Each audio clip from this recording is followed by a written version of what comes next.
निराकारमोङ्कारमूलं तुरीयं गिराज्ञानगोतीतमीशं गिरीशं करालं महाकालकालं कृपालं गुणागार संसार पारम नतोहम।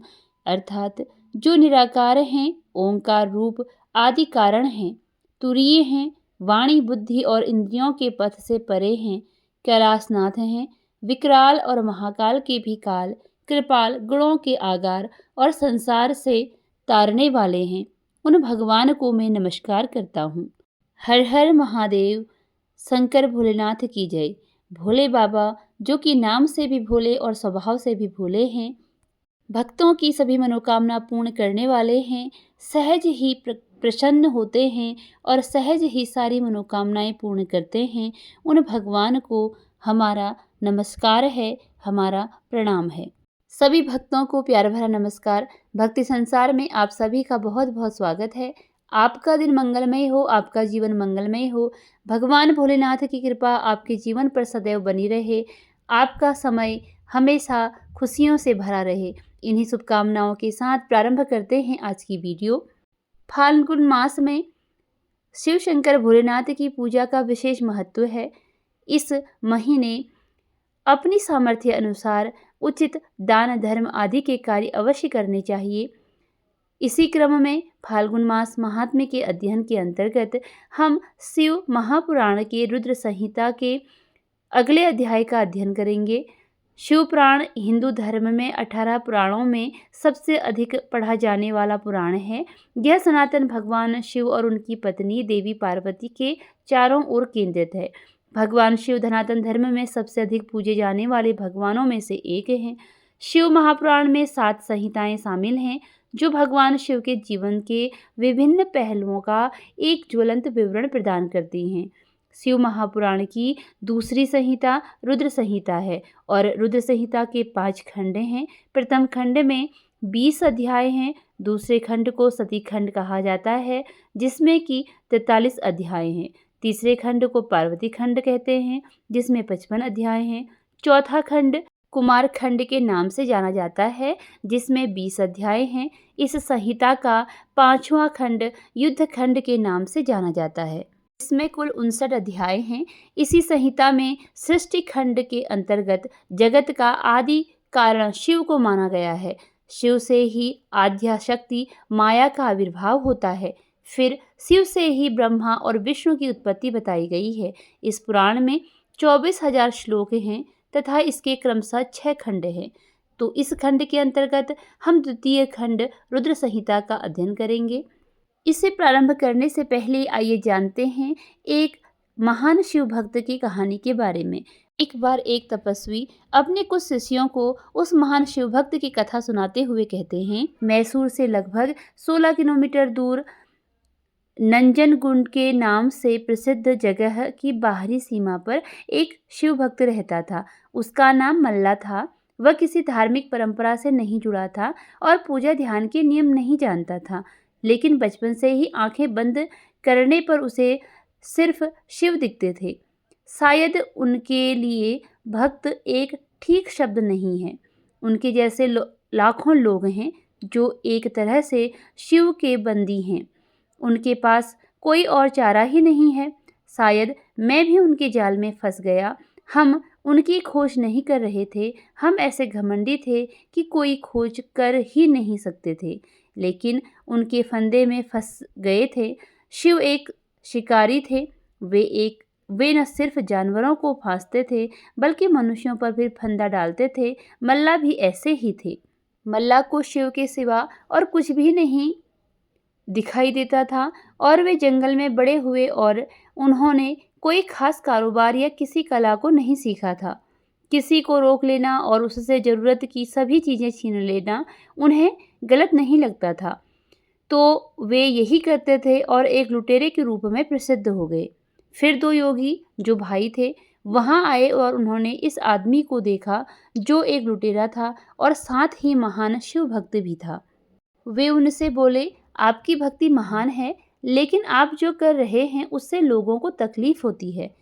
मल्ला जंगल के उस मार्ग पर जहाँ से लोग आते जाते थे, वे एक नियमित लुटेरे बन गए। वह स्थान जहाँ से लूटमार करते थे, कल्लन मूलई के नाम से जाना जाने लगा, जिसका अर्थ है चोर का अड्डा।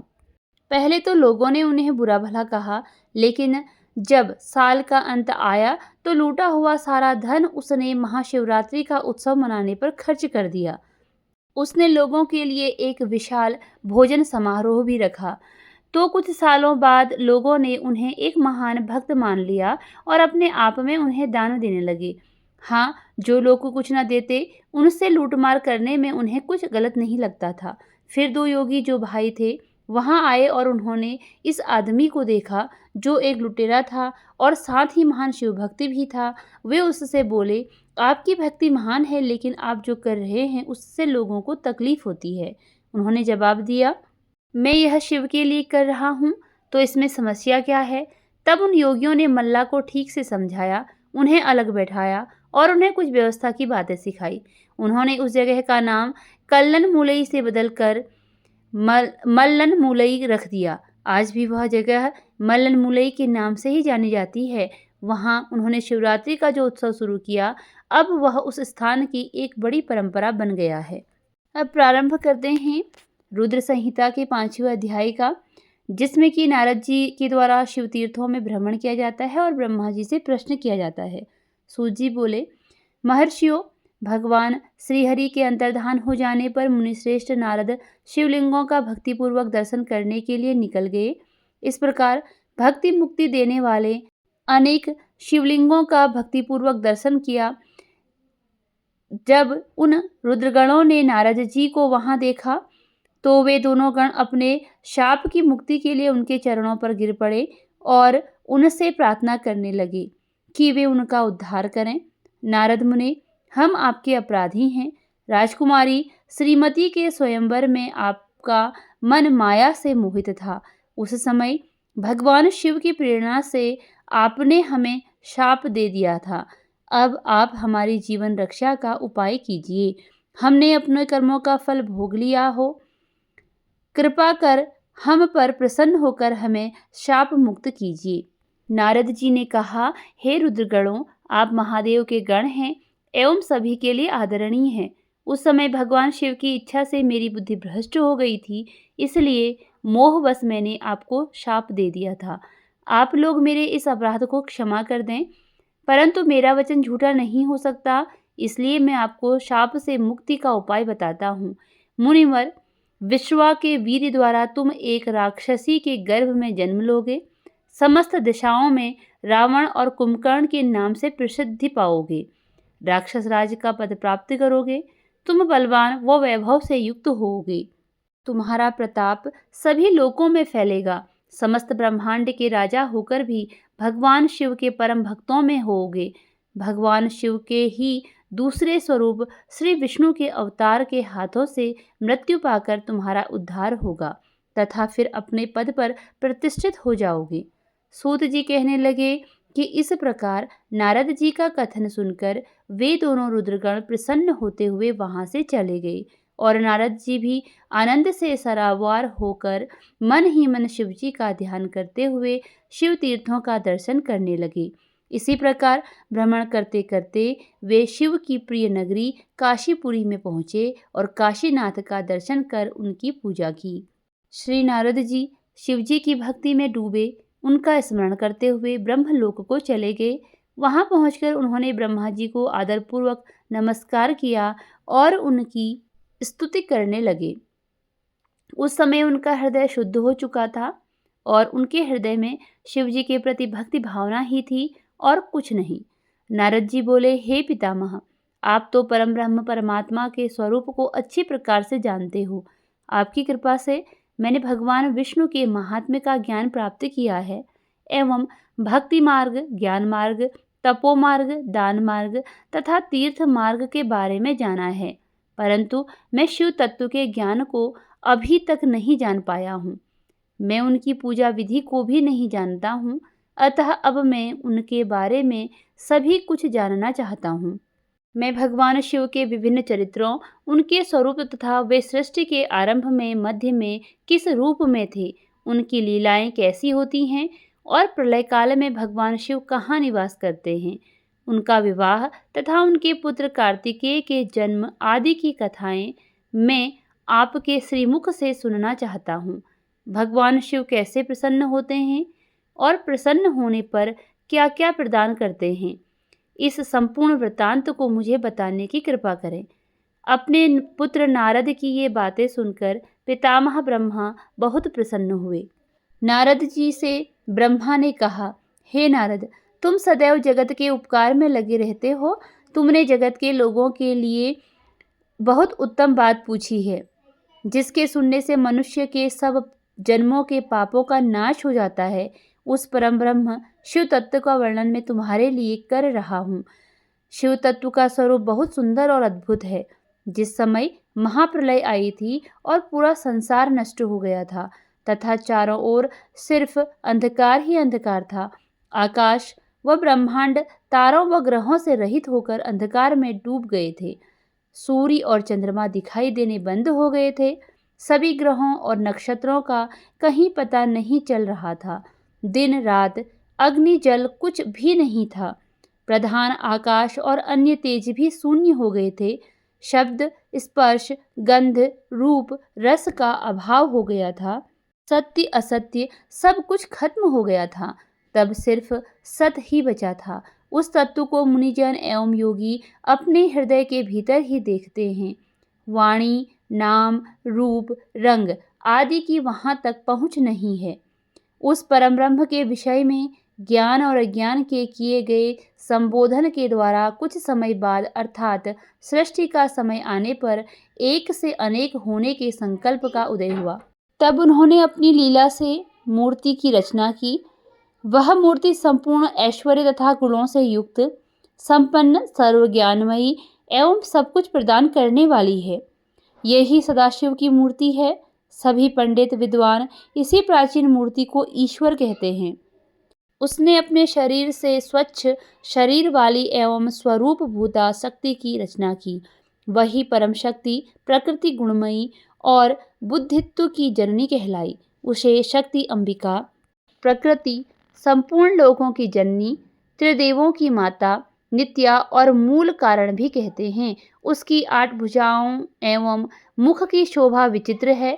उसके मुख के सामने चंद्रमा की कांति भी क्षीण हो जाती है। विभिन्न प्रकार के आभूषण एवं गतियां देवी की शोभा बढ़ाती हैं। वे अनेक प्रकार के अस्त्र शस्त्र धारण किए हुए हैं। सदाशिव को ही सब मनुष्य परम पुरुष ईश्वर, शिव शंभु और महेश्वर कहकर पुकारते हैं। उनके मस्तक पर गंगा, भाल में चंद्रमा और मुख में 3 नेत्र शोभा पाते हैं। उनके 5 मुख हैं तथा 10 भुजाओं के स्वामी एवं त्रिशूलधारी वह अपने शरीर में भस्म लगाए हैं। उन्होंने शिवलोक नामक क्षेत्र का निर्माण किया है। यह परम पावन स्थान काशी नाम से जाना जाता है। यह परम मोक्षदायक स्थान है। इस क्षेत्र में परमानंद रूप शिव पार्वती सहित निवास करते हैं। शिव और शिवा के प्रलय काल में भी उस स्थान को नहीं छोड़ा, इसलिए शिवजी ने इसका नाम आनंद वन रखा है। एक दिन आनंद वन में घूमते समय शिव शिवा के मन में किसी दूसरे पुरुष की रचना करने की इच्छा हुई। तब उन्होंने सोचा कि इसका भार किसी दूसरे व्यक्ति को सौंपकर हम यहीं काशी में विराजमान रहेंगे। ऐसा सोचकर उन्होंने अपने वाम भाग के 10वें अंग पर अमृत मल दिया, जिससे एक सुंदर पुरुष वहां प्रकट हो गया, जो शांत और सत्व गुणों से युक्त एवं गंभीरता का अथाह सागर था। उसकी कांति इंद्रनील मणि के समान श्याम थी। उसका पूरा शरीर दिव्य शोभा से चमक रहा था तथा नेत्र कमल के समान थे। उसने हाथ जोड़कर भगवान शिव और शिवा को प्रणाम किया तथा प्रार्थना की कि मेरा नाम निश्चित कीजिए। यह सुनकर भगवान शिव हंसकर बोले कि सर्वत्र व्यापक होने से तुम्हारा नाम विष्णु होगा। तुम भक्तों को सुख देने वाले होगे। तुम यहीं स्थित रहकर तप करो, वही सभी कार्यों का साधन है। ऐसा कहकर शिवजी ने उन्हें ज्ञान प्रदान किया तथा वहां से अंतर्धान हो गए। तब विष्णु जी ने 12 वर्ष तक वहां दिव्य तप किया। तपस्या के कारण उनके शरीर से अनेक जलधाराएं निकलने लगी। उस जल से सारा सूना आकाश व्याप्त हो गया। वह ब्रह्मरूप जल अपने स्पर्श मात्र से पापों का नाश करने वाला था। उस जल में भगवान विष्णु ने स्वयं शयन किया तथा नार अर्थात जल में निवास करने के कारण ही वे नारायण कहलाए। तभी से उन महात्मा से सब तत्वों की उत्पत्ति हुई। पहले प्रकृति से महान और उससे 3 गुण उत्पन्न हुए तथा उससे अहंकार उत्पन्न हुआ। उससे शब्द, स्पर्श, रूप, रस और गंध एवं 5 भूत प्रकट हुए। उनसे ज्ञानेंद्रियां एवं कर्मेंद्रियां बनी। उस समय एकाकार 24 तत्व प्रकृति से प्रकट हुए एवं उनको ग्रहण करके परम पुरुष नारायण भगवान शिव जी की इच्छा से जल में सो गए। के साथ रुद्र संहिता का 5वां और 6ठा ये दोनों अध्याय यहाँ पर समाप्त होते हैं। मिलते हैं अगली वीडियो में अगले अध्याय के साथ। धन्यवाद।